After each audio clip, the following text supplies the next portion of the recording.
ಅಂದ್ರೆ ಲೈಫ್ ಅನ್ನ ಡೇಂಜರಸ್ ಅಲ್ಲಿ ಇಟ್ಕೊಂಡು ಕೆಲಸ ಮಾಡುವಂಥದ್ದು ಅಥವಾ ಏನು ರಿಸ್ಕ್ ಬೇಕಾದ್ರೂ ತಗೊಂಡು ಮಾಡುವಂಥದ್ದು ಅಂತಹ ಕಾರ್ಯಕ್ರಮಕ್ಕೆ ನೀವು ಈಕ್ವಲ್ ಮಾಡ್ತಾ ಇದ್ದೀರಿ. ಕೈಂಡ್ ಆಫ್, ಬಿಕಾಸ್ ನನಗೆ 22 ವರ್ಷ. ಸೊ ನಮ್ ಈ ಜನರೇಷನ್ ಹುಡುಗಿರ್ಗೆ ಪ್ಯಾಟೆ ಹುಡುಗಿ ಹಳ್ಳಿ ಲೈಫ್ ಅದೆಲ್ಲ ನಾವ್ ನೋಡೇ ಇಲ್ಲ. ಅದ್ ಬರೋವಾಗ ನಾವ್ ಇನ್ನೂ ಸ್ಕೂಲಲ್ಲಿ ಇದ್ವಿ. ಸೊ ಆ ಎಪಿಸೋಡ್ಸ್ ನಾವು ನೋಡಿಲ್ಲ. ನಮ್ಗದ್ರ ಐಡಿಯಾ ಇದೆ ಅಷ್ಟೇ. ಹಳ್ಳಿ ಕರ್ಕೊಂಡು ಚಿಕ್ಕ ಚಿಕ್ಕ ಟಾಸ್ಕ್ ಕೊಡ್ತಾರೆ ಹಳ್ಳಿ ರಿಲೇಟೆಡ್.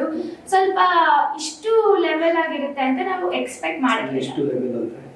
ಅಂದ್ರೆ ಲೈಕ್ ಇವು ಕಾಯಿ ಸುಲಿಯೋ ಟಾಸ್ಕ್ ನೋಡಿದ್ರೆ ಇಟ್ ವಾಸ್ ನೈಸ್. ಬಟ್ ನೀವು ಹಳ್ಳಿಲೂ ನೋಡಿದ್ರೆ ಅಂತ ಕೆಲಸಗಳು ಅಲ್ಲಿ ಬರೀ ಗಂಡ್ ಮಕ್ಳಿನೇ ಮಾಡೋದು. ಹೆಣ್ಮಕ್ಳು ಕೈಲಿ ಆತರ ಎಲ್ಲ ಕೆಲಸ ಮಾಡ್ಸಲ್ಲ.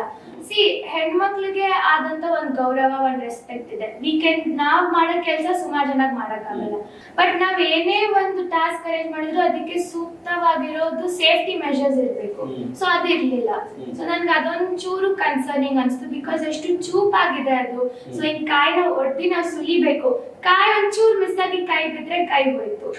So I don't know about others. ಕೆಲವರು ಜಿಮ್ ಫೀಲ್ಡ್ ಇಂದ ಬರ್ತಾರೆ, ಕೆಲವರು ಸ್ಪೋರ್ಟ್ಸ್ ಮ್ಯಾನ್ ಇದ್ದಾರೆ. They are very strong. I also go to gym. ನಾನು ವರ್ಕ್ಔಟ್ ಮಾಡ್ತೀನಿ. ಬಟ್ ನಾನು ಮಾಡಲಿಂಗ್ ಫೀಲ್ಡ್ ಅಲ್ಲಿ ಇರೋದ್ರಿಂದ ನನಗೆ ಕೈ ಕಾಲು ಬಾಡಿ ನೀಟಾಗಿರೋದು ತುಂಬಾನೇ ಮುಖ್ಯ ಆಗುತ್ತೆ. Because this is my asset. So ನಾನು ಕೈ ಕಾಲು ತಚ್ಕೊಂಡು ಎಲ್ಲ ಆಡೋವಷ್ಟು ಮಟ್ಟಿಗೆ I don't want to take the risk.